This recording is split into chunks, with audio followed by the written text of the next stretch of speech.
When someone gets indicted or gets a target letter, one of the first things they'll do is go to Google or YouTube and they'll type in things a lot of the time that don't really relate to what they should be doing right now. And that kind of happened with Hugo as we continue in our second video in this New York Times series. Hugo got into trouble. He goes to YouTube and he types in, what is life in a minimum security camp like?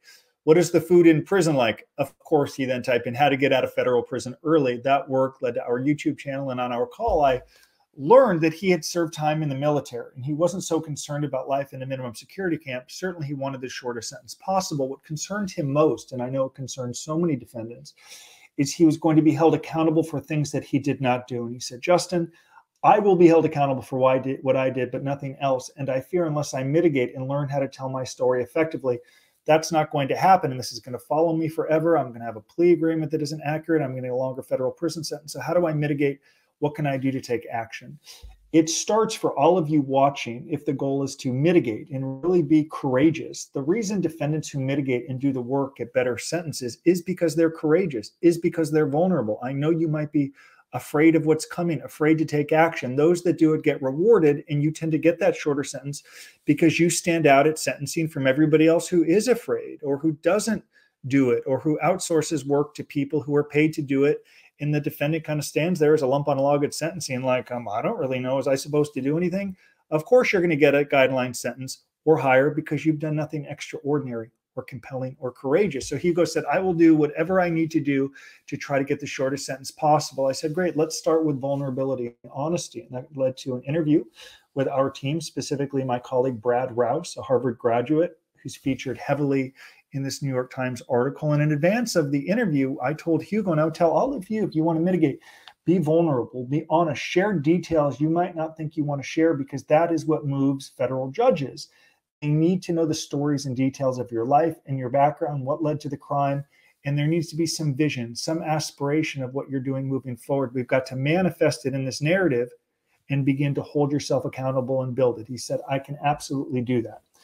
After our team created the narrative, Hugo said, what's next? I said, well, we're in a good spot right now. We've got a great asset, your lawyer, everyone, all of these stakeholders should be influenced by it, but it's of no use if we don't share this asset. It's sort of like when Michael and I created Lessons from Prison when I was in prison and people began to read the book and it was getting, good reviews and people liked it.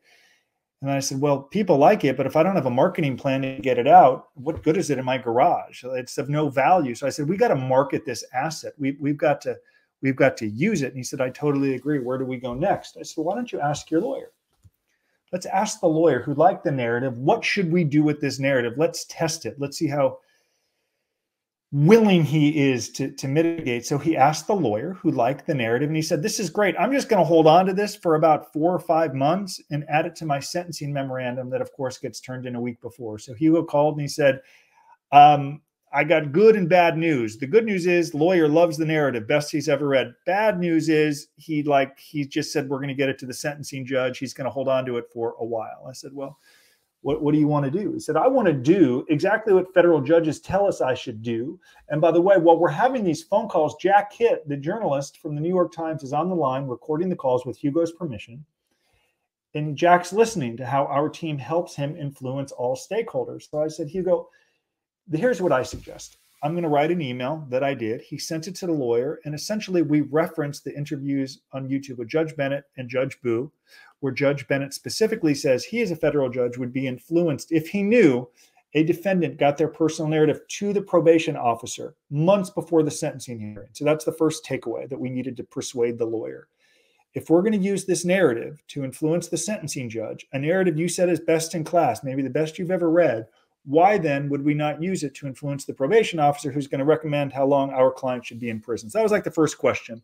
Plus, we referenced Judge Bennett, who said he would be impressed if he knew a defendant took the time to write this narrative so long before sentencing. Also, this narrative, Hugo knew, is a dynamic, growing document. And what I mean is you write it, you lay out a vision of what you'll do moving forward. And if there's all of these months before sentencing, and presuming you're authentic and you're memorializing the journey, you're documenting your growth, you're documenting your plans to make victims whole, guess what? What we did with Hugo, we updated the narrative before sentencing. So we've got 2 documents and a timeline between each one. That is different. That is boutique. That's best in class. Nobody does it. Those who are courageous and do it tend to get better outcomes. as Hugo did. So we send this message to the lawyer, and the lawyer said, I don't really have an agreement. I don't have a reason why we shouldn't do it other than I've never done it. I'm open to it if you'll accept responsibility for it. Hugo said, I accept responsibility for mitigating and taking control of my life.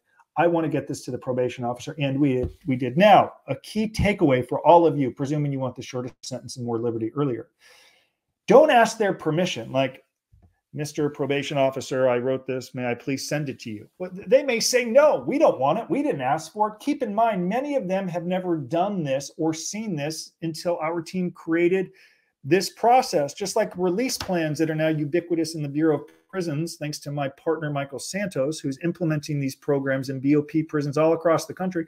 Some case managers have heard the word release plan, some have not, but it will be ubiquitous everywhere. You should do it, just like you should follow these strategies, even if other people aren't doing them yet. It's how you become courageous and stand out, and you are viewed differently throughout the journey.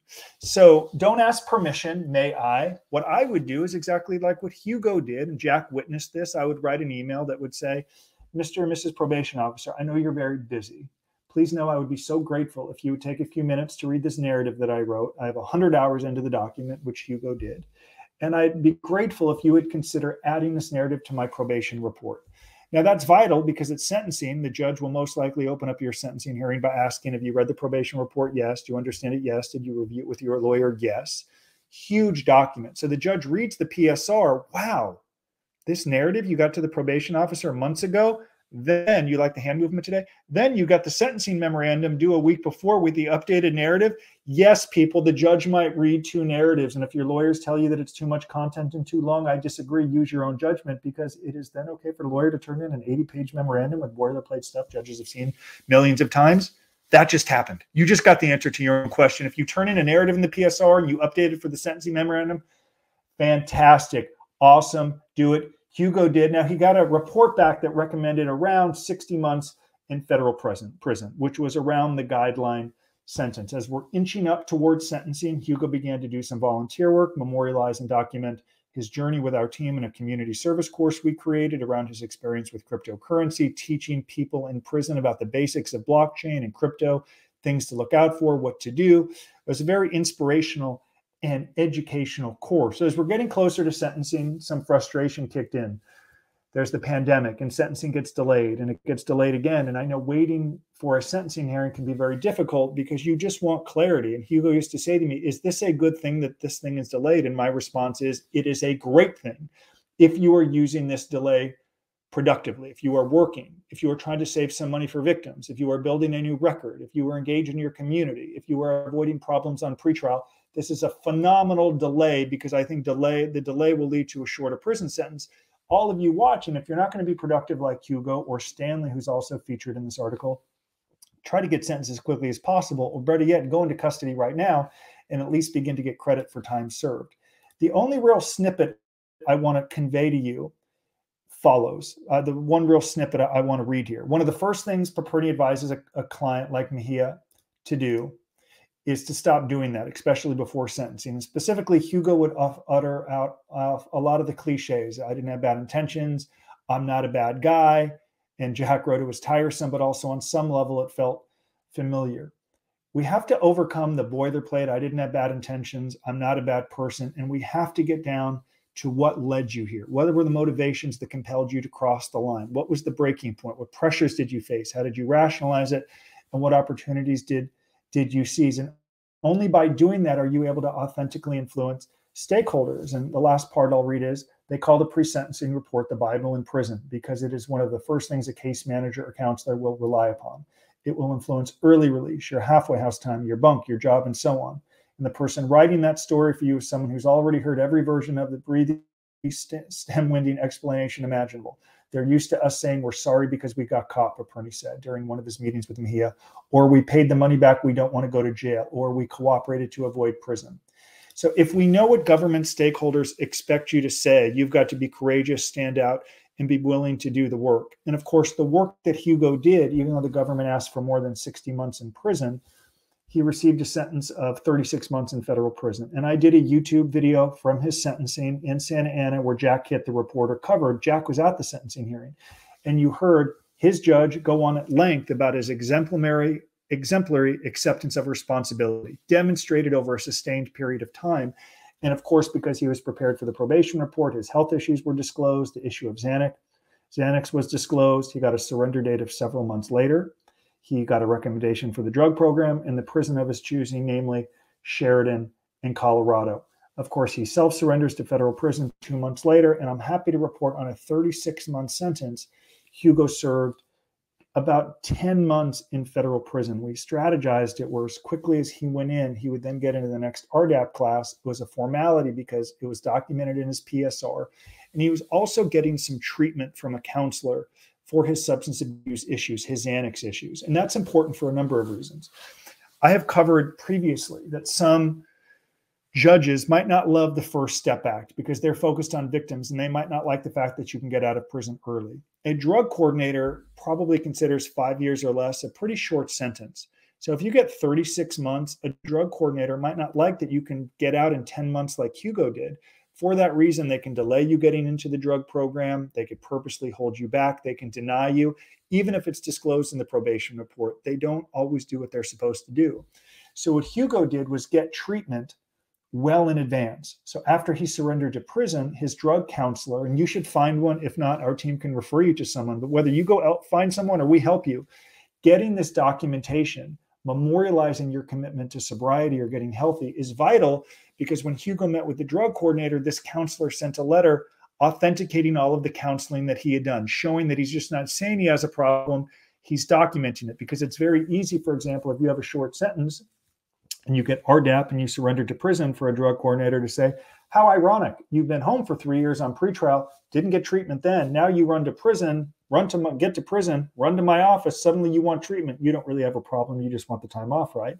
And you might be thinking the judge recommended it, which helps. It's in the PSR, I did everything correctly, what's the problem? The problem is we're dealing with people who might not want you to get out of prison early because they're reading your PSR that talks about victims. Understand the stakeholders. Hugo did it beautifully. And if you could follow Hugo's path and be courageous and hold lawyers accountable and not ask a probation officer, may I send it? Be deferential, be kind, just freaking send it, presuming it has the right message. And that is how I will close. Hugo freaked out when he retained our team because he said, I'm going to get sentenced on something I didn't do. They think I am this cryptocurrency. Government doesn't understand it. They don't know crypto. I'm going to get punished for something I didn't do. I just want to be held accountable for what I did. That's what a personal narrative can do. That's what mitigation can do. Your character reference letters that you obtain can augment your mitigation efforts, but don't turn in letters if they enable your conduct. As you may recall, I spoke with Judge Gutierrez or Judge Gonzalez-Rogers in Northern California, who discussed how the wrong character reference letters can actually lead to a longer federal prison sentence. I think this happened with Elizabeth Holmes because the letters that she obtained enabled her conduct. There was no focus on her character, what she's done to improve the lives of others. They were essentially telling the judge, there's no value in sending her to prison. It ain't her fault. They enabled the conduct. Those things can work against you. So Hugo also had letters that really augmented his narrative, augmented his mitigation efforts. And it was Judge Bulware who told me the order of mitigation follows: the defendant, lawyer, friends, and family. So character reference letters are important, but they're number 3 on the list. Just make sure they do not enable or excuse your conduct. And of course, do not tell a judge, the federal judge, what to do. Don't tell a judge how to do their job. So this is the second video in our New York Times coverage. I want you to be like Hugo. I want you to be courageous. I want you to do things that are a little scary. Know that even if it's scary, so many others have done it and gotten through it.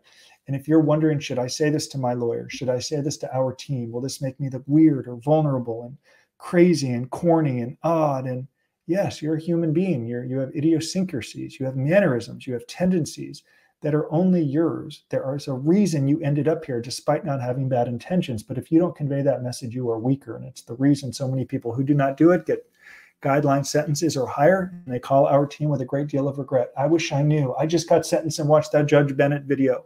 I just got sentenced and watched that Judge Boo video. I just watched that video you did with Dr. Phil articulating why I should prepare for the probation interview. I just sat there like a lump on a log for 15 minutes. Can you help us?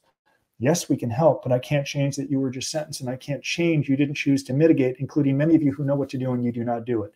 Be like Hugo. Thank you for watching. I will return again soon. Goodbye.